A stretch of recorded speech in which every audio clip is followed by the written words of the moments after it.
Lawyers Without Borders, what we do here is we do cross-border litigation and capacity building for frontline caseworkers. Most of them are migrant domestic workers in Hong Kong. And our aim really is to tackle a lot of the challenges that are faced by migrant workers during their migration journey. So there's a lot of labor exploitation that happens from the second they decide to leave their home into the second they arrive in the countries that they want to work in.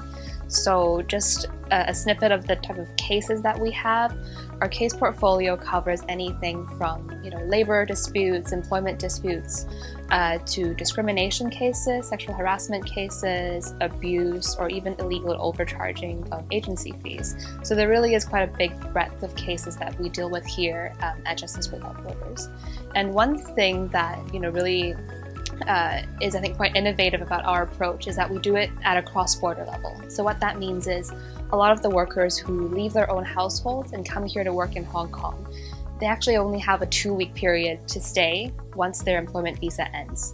So what that means is if I have any outstanding claims against my employer, against an employment agency, I have 2 weeks to, well, first of all, find a place to stay, get food and shelter, think about where I can get advice, where I can file my claim. And by the time they actually decide to really make a claim about that, it's very typical that that 2-week period is way too short for them to take any action.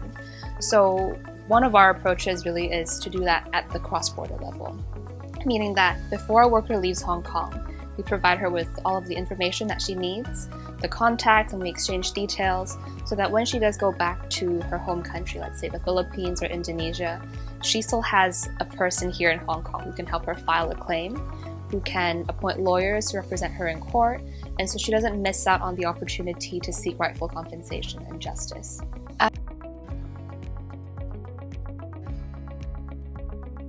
I've been here just about 3 years now, and it's been really amazing. I think I have really good colleagues who are really supportive.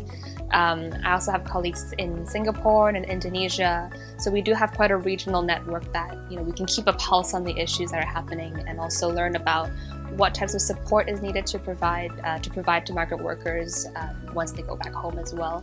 So yeah, it's been a lovely 3 years here.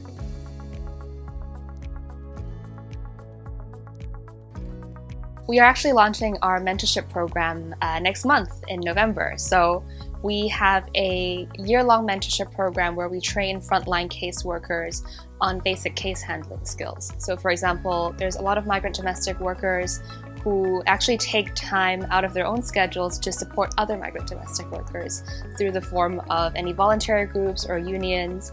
And so they themselves being domestic workers, I think they're best placed to understand the issues. They can also overcome any language or cultural barriers. And so when they go out to talk to workers on the street on Sundays, they usually aren't very equipped with the legal knowledge or the procedures or even an understanding of how long might the case take. And so what our training really does is to equip them with, first of all, the knowledge, and then secondly, the caseworker skills to enable them to support more migrant workers when they go out and speak to people. So this would be anything from gathering evidence, how to take care of a client's feelings, particularly if she's in a very vulnerable or traumatized situation, and also what types of questions to ask and how to soothe and assist a client. And of course, in emergency situations, where you would take a worker, whether it's the police station or to the hospital, we really want to give them the skills to be able to do what we call a legal first aid, so that if a worker does unfortunately face any issues with her employment or with an employment agency, there's people out there who are able to support. Yeah.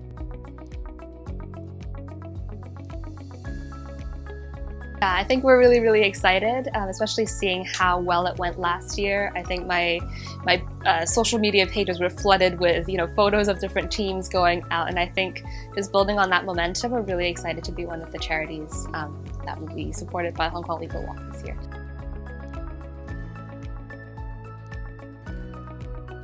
I think first of all, we really appreciate all the support that the legal community really does provide to the different charities that are supported this year, and ourselves included.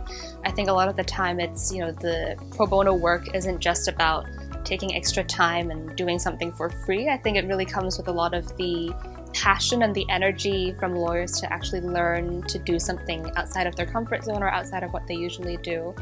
And then now, beyond doing pro bono work and donating money, there's also going out, doing a walk, taking amazing team pictures for more people to see. So I think there's a lot of awareness raising that is being done, and we're really excited to have more people learn about our cause, our work, and also to support us as well. It's also our 10th anniversary this year. So I think it's just wonderful that these two milestones are kind of coming together this year, and it's really great to see so many people supporting.